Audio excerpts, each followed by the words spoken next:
A good friend of a show and a sponsor, does a couple of segments with me. Mike Barbour is one of my favorite people in the world, and he and I got totally into the weeds talking about golf the other day. You saw the U.S. Open, right? You saw that putt that won it, right? Yep.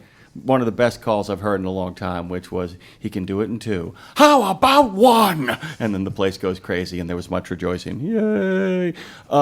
Mike has a woman in his family. His daughter, by the way, is joining us this morning, but not as his daughter. As an absolute expert. Stretch Zone Chapel Hill is the gram of Insta you want to go to. Stretch Zone Chapel Hill. Anna Gray Barbour joins us this morning, 24 years old. And by the way, all of you guys out there in trucking land need to listen up. A recent graduate of East Carolina University, originally from Fayetteville, North Carolina, God's country, by the way, and currently living in an even more steroided version of God's country, Chapel Hill. You've been there, right, Brad? Oh, UNC, baby. Oh, man, Tar Heels. that place is just gorgeous. Competitive volleyball player. Played college at Fayetteville Tech Community College before transferring to ECU. At ECU, majored in exercise science and has developed a passion for health and wellness and keeping others feeling their best. Anna Gray joins us this morning. We're so thrilled to have you, by the way. Welcome to Highway to Health. We wanted on the verge of the 4th of July to remind people when they go into a food coma from the cherry pie covered in ice cream and the fried chicken and the hot dogs and the hamburgers, then maybe kind of getting to their feet and taking a walk and doing some exercise might be good. But they might want to start by stretching, right? Good morning to you. Good morning. Good morning, Jimmy. How are you? I'm excited to be here. I'm actually, we're thrilled to have you, by the way. When Claire kind of told me, we like to mix and match between folks who come in, from Johns Hopkins, but we also like people who really focus on maintenance. This is maintenance, what we're talking about here to a large degree. And a lot of people, Dre and I were talking about it yesterday. I would like you to kind of talk about stretching and then your passion for it, and then we'll get to some examples and why it's so important. Oh, by the way, and Brad and Dre are going to be jumping in because they're both health nuts. So go ahead. Here we go. Amen. Yeah, so I started at Stretch Zone in April, so I'm fairly new, but I've fallen in love with it. It has been so fun. But basically, my goal is to help clients just increase, their flexibility, mobility, range of motion. And then we get a lot of athletes in. So, physical therapy is more like recovering from an injury. I would say assisted stretching is injury prevention. We basically assess their range of motion and create stretch plans based on their needs. We also get a lot of truck drivers in there. They're sitting a lot, so they can have tight hips, low back pain, neck stiffness.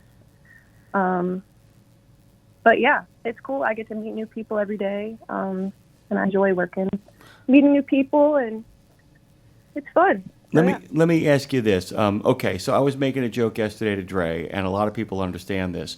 When you're 28 years old and you wake up and your back's sore, you should probably go see the doctor. When you wake up and you're 30 years old and your back's sore, the response is, "Hey, you're 30. Deal with it." A lot of people, and truckers do this too. A lot of people, they sit in the same seat every day. They sit in the same bed they lay in the same bed in the same position every night. They lock into a very sedentary lifestyle. They collapse into their big chair, all of that kind of stuff. Can you explain at the most basic level why stretching is so important, often as an exercise unto itself, but why we need to start with stretching before almost anything else? Explain the concept to me. Learn us. Yeah. So, and especially with truckers, the truth is you don't have to be in pain all the time,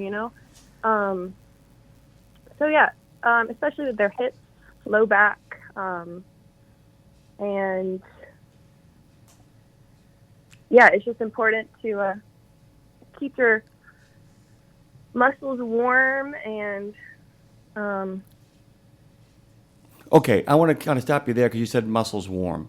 All right, so I'll be doing I'll do like these, I got this great kettlebell curl exercise. This guy, Alex Crockford, does this great thing, okay? And so what he starts off by doing is I have to kind of circle my arms over and over and over again before we even touch the weights. And you see the idea of warming things up. Anna Gray, what is happening there when I do that? When I'm circling my arms, and they're right, because if I just pick up the weight cold, it hurts a lot more after I lift. But if I do this, what happens there? Tell me what's happening. So you're working your muscles. It's super important, especially for injury prevention, to do some light activity before you start stretching, because then that's where injury comes in. If you're stretching cold muscles, you're more likely to risk injury. So it's important. Definitely warm up first. I recommend maybe like a brisk walk. I know they can't really do that when they're driving, but you can do it on like fuel stops, breaks. Just do about 3 to 5 minute light movement before you actually start getting into stretching. That way you're not risking tear of muscle fibers or any injury. So let me kind of go and kind of get to a point where we are stretching. So if I'm waking up in the morning, I'm in my truck. I wake up in my truck. It would behoove me then to step outside and figure out like how many times around the truck I should walk that actually creates a 10-minute brisk walk. And I do my walk. So now I've gotten 10 minutes in there. I got the juices flowing, as Satchel Paige would say. Yeah. So I'm jingling while I jangle. So now I can stretch. So take me through. And I have another question. Do you have like a 5-minute stretch, a 15-minute stretch, and a 30-minute stretch? Okay, so what does a 5-minute stretch entail? What does that look like? So if you wanted like a 5-minute, under 5 minutes, little stretch routine, you could start with, after you did your little warm up, your body's warm, you could start with some shoulder rolls, 30 seconds on each side, and then you could do some neck tilts, to get your neck and shoulders warmed up. If you're near a doorway, you could do a doorway chest opener, hold it for about 30 seconds. And then hips. Truck drivers have problems with their hips a lot. They're sitting for long periods of time. So you could do some standing lunges, and then that stretches your hip flexors as well. You could do 30 seconds on each leg, so super quick, not a lot of time. And then you could do some hamstrings. So you could put your leg on, like a bumper or somewhere high up, and then you could lean forward.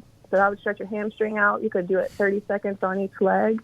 And then calves, if you have something you can put your toes on and then lean forward, that would stretch your calves. So, they're super simple. You can do it. You don't have to spend like 30 minutes of your day stretching. You can do it in 5 minutes, and it's also important to stay consistent. So stretching every day for at least 5 minutes is a lot better than, stretching just occasionally. Well, the whole time you were talking, we did about half of those, so I appreciate that. Yeah, I want to point out, we actually all were, all of us. Super easy. They're super easy. All of us actually were in here because, Brad started rolling his shoulders, and then Dre picked up the cue. I started rolling my shoulders, and we started doing the neck stuff, and it really does make a difference. And a lot of people don't understand. It's like just to get your blood flowing, because everybody wants to go for the cup of coffee in the morning.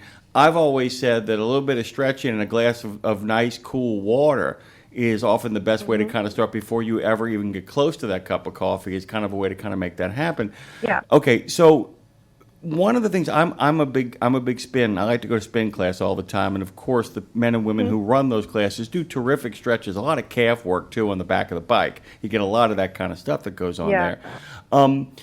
So with truckers, we've talked about the idea of the 5 minutes. Walk around the truck a little bit, get that 5-minute stretch in. We got a couple of friends out there. Our friend Chowder, who calls on a regular basis, he's a hiker. He's a guy that likes to go on really, really long walks. Now, I know you've said that we should get a little walk in before we go, before we do some stretching. But it is, I'm asking, I don't know the answer. It's a good idea, though, to also do stretching before we go on long hikes as well. Is that correct? Yeah, absolutely. It's super important, not just before or before you're starting your day, but before and after you work out too. Super, super important because after you, especially hiking a long time, your hamstrings can get tight, your low back, calves. So yeah, doing some light stretching after a long hike like that is super effective and important for sure. All right. So let's go through this now, because actually you've given me a routine. So if I'm doing my shoulders, what am I working out? What am I preventing from damaging more by actually getting the blood flowing and getting the action up there? So what do I focus on when I'm doing the shoulders? Take me through that. Yeah, so a lot of injuries I see is like rotator cuff tears. And then it's actually so much more common than you think. A lot of people are super, super tight in their shoulders, so they have not a lot of range of motion. So just those small shoulder rolls each day, especially for somebody like a truck driver who's sitting a lot, it can improve their range of motion and also just like general tightness and stiffness. But yeah, shoulders and neck, I would say I see them that are the most tight on people. So that's super important. Brad's got a question for you, by the way. Couple things. So hip flexors are the thing for me. I had a knee surgery a while back. I learned out I hadn't done a good job historically of doing anything there. So I'm curious, though. A lot of the listeners are drivers. They're out there. If they do experience tightness then, or you get a cramp in your calves, which happens to be quite often too, do you recommend something like... Those are rough. Do you recommend like compression socks, or are there things that you can do safely while they're rolling down the road? Yeah, compression socks are super, super helpful. I have a few clients that wear those, and they have nothing but good things to say about them. So that can definitely help, because when you have tight hip flexors, it can also lead to low back pain and just overall reduced mobility. So, but yeah, compression socks are super helpful, I think. Let me ask you as a follow up to that, because you said the idea that that the hip situation can lead to the back, right? So we go with the shoulder too. That all of it, of course, it's interconnected. It's our body. It's all connected. It's all connected. Yeah. So can you talk about that as well too? So we get like the hip problems going. The hip problems then spread to the back. Can you give me an example? Because like I tell you, the calf pain, calf cramps are like the bane of my existence. I mean, I'll tell you, I'll wake up like screaming. Like if I don't move my leg, No, they're worse. They're bad. And they won't go away for a while. No, and it's like, and if you don't move your leg, I mean, that's the old Charlie horse thing. If you don't move your leg, it hurts like hell. But if you move your leg, it hurts worse. But if you don't move your leg all the way to a new place, it will. You're like frozen for a few seconds. What's causing that? Anna Gray, help me here. How can I stop this? Help! So, actually, a lot of cramps. You maybe need to drink more water. I know everybody says that, but it's true. If you're a little dehydrated, you're more prone to cramping. So that, and also just you can do little daily calf stretches. Before you go to bed, if that's when you get your cramps. But if you're more tight in your lower body, specifically your calves, you're more prone to cramping up. And Jimmy Mack, I think this came up in the previous segment with Kevin. It's preventive maintenance. Right. You mentioned this about the importance of hydration, specifically the Gatorade analogy and improvements now, but like potassium is really important for that. That's the first thing I do when I get up, even before I have my 2 shots of espresso, which I need. I drink a hydration packet every day. It's mandated in your law, right? I mean, these days, yes. The Constitution of Brad says you must have 2 shots of espresso. He opens the door, by the way. And once I'm done with my question, Dre's got one for you, too. Are there any drinks you recommend? Any supplements you... That's where Dre was going. Kinda. Recommended supplements for putting in your water. I don't mean... I'm not... You don't give me any creatine or anything. I don't need, but what can we put in our water to make sure that we can make good stuff happen for us? Besides whiskey. Yeah, well, whiskey, too. Goes good with everything. No, I personally love, have y'all heard of Liquid IV? Oh, yes, absolutely. Super good. The sugar-free version is what I like. Yes. Yeah, the sugar-free, because some of it is full of sugar, but that can hydrate you really good, too. Also, I like to put lemon in my water. Apparently that, boosts your hydration, you get more effect from the lemon. I don't know the science behind that. But also, I take magnesium glycinate every night. That is supposed to be, apparently, a lot of people are deficient in magnesium. So I love magnesium glycinate. It helps you sleep. It also is good for cramps. I have a lot of clients. There's like a liquid magnesium version, and you can put it on where you're having a cramp, and it'll like soothe it. Like you put it on like a cream or something. So a lot of people do that as well, and supposedly that helps a lot. Fantastic. Well, I'm going to jump in real quick, Diana. This is Andre. I the producer here.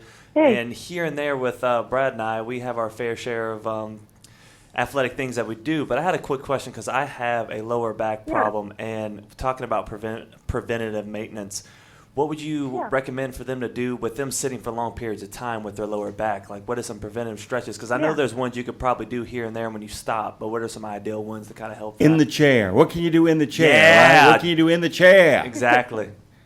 Yeah, so one of my favorites I do on a lot of people, actually, it's called, you can do it seated or standing, actually, but it's called spinal twist. Nice. So basically, you're kind of, reaching over to one side, and you're turning your back. So you're keeping your hips facing forward, but you're turning your back. And if you just hold that for, honestly, as long as it feels good to you, I like to do about 20 to 30 seconds on each side. That's one of my favorites for the low back. And everybody really likes it. Man, if we had a camera in the studio right now, if people could see us trying to simulate these stretches right now, it would be comedy gold. I will tell Exactly. you I don't that. know And if my you back heard- popped doing that. I didn't know Just if you now. heard the popping. Yeah. Yeah, what's really funny is that Madison's over there just it's kind of. so satisfying when it pops. Yeah, the one woman in the room is looking at the guys, going like, "You guys are a bunch of idiots. Just go get down to business." I have one quick question on the stretches. Here and there, I like to do one, and I don't know exactly what it's called or how you would describe. I guess I could try to describe it, but basically sitting where you're at, and especially where you're far away from your steering wheel, maybe having to get in the passenger side, and popping either leg, putting it on the knee, and basically pulling towards. That helps my hip flexors like no other. Yes, yeah, that's a good one. Hips, when you're sitting, your hips for sure can get stiff, can cause your lower back to hurt. So that's a good one. Also, if you're, for the hips, if you can do like a standing lunge, like I said, or you can do like a kneeling hip flexor stretch where you kind of lean to the side. But you could do that. They could do that on like a fuel stop break or something, because Given your it's kind of hard to stretch your hips while you're driving, but your low back's a little easier to do while you're seated. by the way, a couple of people have actually kind of jumped into the conversation. Bruce Almighty said, "Pre-trip the body before the trip." Nicely said, Bruce Almighty. I have to tell you though, like I said, as a guy who really likes to spin, loves to work out, loves to kind of I was kind of curious. Have you ever done Les Mills's body pump? Have you ever done that circuit? You know about this? I haven't. I haven't. Oh my God! So I don't know if Brad or any of our friends know this. Rather than maxing out your weight, you use very limited amount of weight, but you do an hour of it, and it's a cardio weight workout. It's a cardio weight workout. Okay. It's so much of it involves stretching too, both before and after. It's like they literally have like a 7-minute stretch in the front end and a 7-minute stretch in the back end. And I was kind of curious because we're going to bring on a birthday girl here in a second who also is into fitness. I handled it, by the way. I'm on top of this stuff, right? But I was kind of curious when it comes to resistance training. That's a whole different game when it comes to stretching, right? Yeah. So it is super important to stretch before and after, because once your muscles are already warm, you're more prone to lactic acid buildup and all that. So, stretching before and after. And then you can do dynamic and static stretches. Like if after a workout, you could do static stretches where you hold them for longer, and then before, dynamic, so like moving stretches for shorter periods of time. Oh, okay. But that is super important in preventing injury and recovery as well. Anna Gray, so I want to make sure I understand this right, because this is one thing that people never explain to me. So I stretch before I do something, the reason to stretch afterwards, it's not just basically putting a period at the end of the sentence. What we're doing actually is that we're responding to the lactic acid that has been released. So we're actually, Yes. so if I'm understanding you So, correctly, yeah. so I put lactic acid into my body. I'm rippling with lactic acid. I'm a big, giant, toxic dump of lactic acid. And so what I'm doing is I'm stretching it out. I'm dispersing it. Am I getting that? Am I getting that right? I could be wrong. I'm not the expert here. Is that it? Yeah, so lactic acid is kind of what your body produces when you're doing an intense workout. So like, when you feel that sore sensation sometimes after you have a hard workout, usually that's from lactic acid buildup.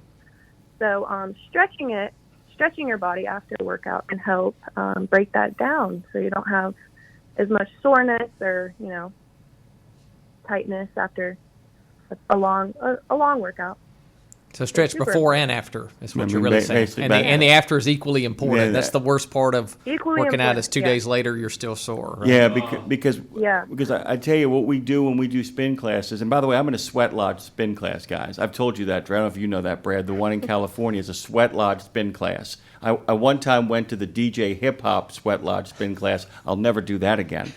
But they do this whole. But at the end, man, I'm telling you, these people are stretching like maniacs. They're doing lunges. They're getting up on the bike. They're standing tall and extending themselves to the furthest reaches. And the first time I'm like, I don't need to do this. I feel pretty warmed up. And I walked outside and my back seized up like you wouldn't believe. And I'm like, I'm doing these stretches now. I'm a complete convert when it comes to stretching.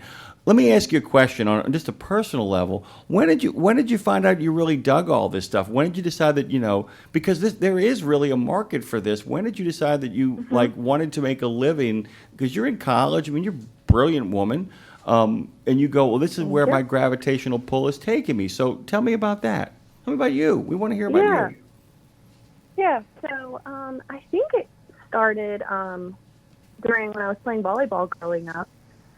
Just working with athletic trainers and building relationships with them and just seeing how they really make a difference in, sports, the way people feel, So I really fell in love with working kind of like with a lot of athletes in that field. And then once I got to ECU and I found my major, exercise science, I took a bunch of kinesiology classes, anatomy, like all that. And that really was so fun to me and interesting to me. And I went back and forth with if I wanted to go to PT school or not. So I ended up here and I love it. And there's a lot of growth opportunity with the job I'm in. So right now it's super fun to me and I enjoy going to work, which is important. It's important. Oh no! Let me tell you yeah. something. Let me tell you something. Dre has to drive an hour and 20 minutes in the morning to get here, and he'll tell you right now, if you don't like where you're going, it makes a very different drive, Yeah. and he hates it here. So Yeah. it's like it's terrible. No, No. it does I totally lost my train of thought here, but I also kind of wanted. Oh, I know what it is. Dre. We're actually drafting. We're drafting Anna Gray. So Nice. we're doing a Tough Mudder. Dre and I are. I'll come work for you guys. No, we're doing a Tough Mudder in October. We're doing a Tough Mudder in October. Dre and I were going to raise money for a cause of our choice. Oh, and by the way, Madison with a T's coming, and we're going to see if we can get Brad, although, who knows if Brad will do that with us, but, roll in the mud. I'm in. What's the theme? What's the outfits we're wearing? We Power Rangers? What are we doing? I'm not doing Power Step Ranger, Brothers? dude. I'm a Step Brothers. Yeah, Step Brothers dude. would be really good, by the way. It's the Catalina wine mixer. Or just Will Ferrell characters? We could just be Will Ferrell characters, by the way. Finally be... Shake and bake, baby. Yeah, Shake and bake. Shake and bake, baby. Shake and bake. You gotta promise us you'll help us stretch. You gotta promise us you'll be our stretch Yes. coach I when will. we do this. Because man, that stuff will knock your lights out. What's the rest of your day look like? And what are you doing for the 4th of July? Yeah, so the rest of my day, so I actually have a pretty nice schedule because I'm not a big morning person. So I go in at 11, but then I get off at 7. But I don't mind it. So I got to go to work, got to stretch my clients, and then for the 4th of July, I'm not sure. I'll probably stay in town, go see some fireworks somewhere. Take it easy. Dre's got something for you. How long does a normal stretching session go? Yeah. So most people do 30 minutes. Okay. And then there are some people that do an hour. Some people just prefer longer, but most people do 30 minutes. All right, because I have an email that I have one free stretching session at the Stretch Zone down the road from my house. So, Yeah. gotcha. Yeah, they're all over. Actually, no. Dre's coming. Dre's coming to Chapel Hill. He's got a free one. He's got a free one. And Dre and Jimmy Mack, 2 for 1. We got a stretch zone going on. Do us a favor. Go tell your family hello for us. We loved having you on, by the way. It helps a lot of our friends out there who are looking for relief. Just want to let you know, our good friend Forrod also said, I used to be able to pop my neck, hand on chin, but now I can't. I wish I could. So, and I got to tell you, man, my wife loves popping and cracking her neck, man. That's her bag, man. I do too. I'm bad about it, but I also do too. Remember they used to always back. when we were growing up. They used to say, if you do that, your fingers are going to stay that way. I'm like, which way? I'm not sure which way. That never happened to me. It never happens to anybody. It's just air bubbles. No. Yeah, I'm really bad about finding a reason whenever I give someone a hug. I'm like, take a breath, and I just crack their spine. I know, he was waiting. It's really funny. He did it to me like 2 days ago. I said, I'm fine, dude. I'm really fine. The one thing in the world I don't have a problem with for a 50-plus-year-old man is my back. And he's like, let me help your back. I don't need help. I don't care. It's for me. Anna, you are welcome back anytime. We loved having you on. Please tell your family hello. Yeah. We've discovered another great American, Thank you too. so much for with having Anna. me. We got a great American right Yes. here. We have a great American. Thank you, Anna. Thank you. Thank you for having me. It was fun. You got it.